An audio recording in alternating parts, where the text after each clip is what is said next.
Welcome back to another studio vlog. This week has been a crazy week.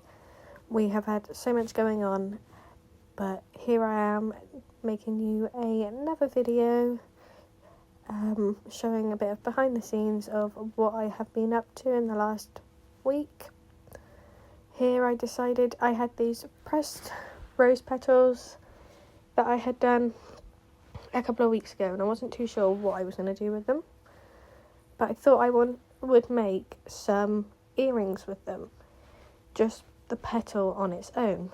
So I'm just getting out the ones that are as flat as possible and have a similar size. I'm going to make them into some dangly hook petal earrings. They kind of remind me of like butterfly wings in that sense. But I think rose petals are just so pretty in themselves that they would look really nice as dangly earrings. To do this, I need to coat both sides in some resin to encase the petal so that it can stay dry and won't rot or anything like that. So that is what I'm doing here. I'm just adding the first layer of UV resin to one side of the petal, spreading it right to the edges to make sure it's all covered, and then I will cure that and do the other side and probably do another layer or two just to make sure they are fully encased within the UV resin. So I went ahead and did that. I did 3 layers on each side, and now I am going to drill the hole for the hoop to go the earring finding to go through. So I'm using my mini electric drill here and just going really carefully to make that little hole before adding the findings. So I have some earring hooks that kind of have a pinch clasp together, and I think they will work best for this type of earring. I also have some white rose petals that I plan to do this with. I have the yellow ones now up on the website if you would like to purchase these. They are on hypoallergenic hook earrings, but they can also be made into sterling silver if you prefer. Then I went to demold some of my previous pieces that I had done. So I'd been doing some jewellery trays using alcohol inks. I absolutely love the way these turned out, so I'm just going to be adding a white background to these just to help the colours pop a bit more at a later date. Then it was time to go and buy a new printer, as my printer decided it no longer wanted to work. So we went ahead and got an Epson Workforce Pro WF4820DWF. So this one is a lot more high tech than the one I had previously. It means I can do a lot more double-sided printing and yeah, just a lot more. So I thought I'd show you the unboxing of this one, and this is an inkjet printer. Let me know in the comments below if you would like to see a full unboxing of this printer.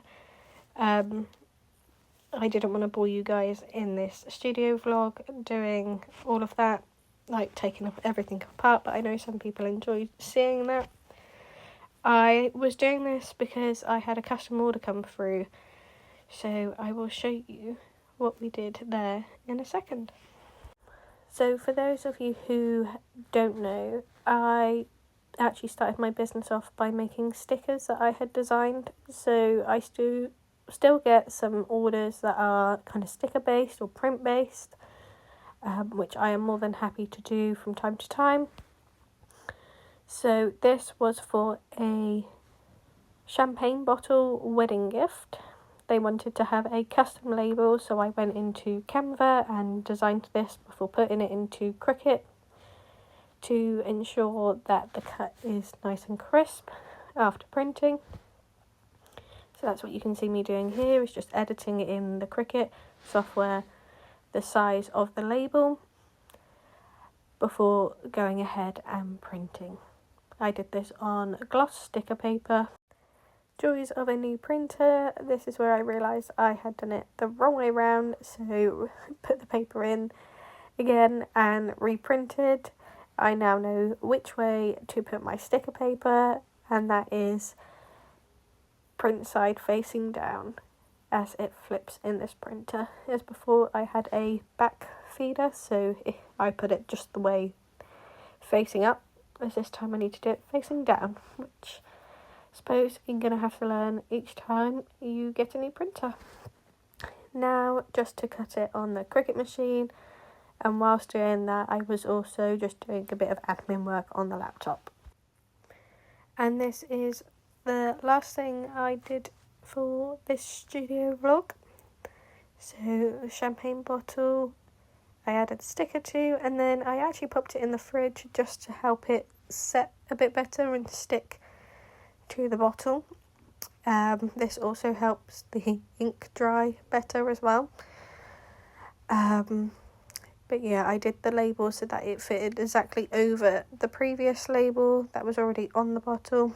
This week coming up, we've had a lot go on, so I can't wait to share that with you in the next vlog. Some big achievements for my small business. Thank you for watching.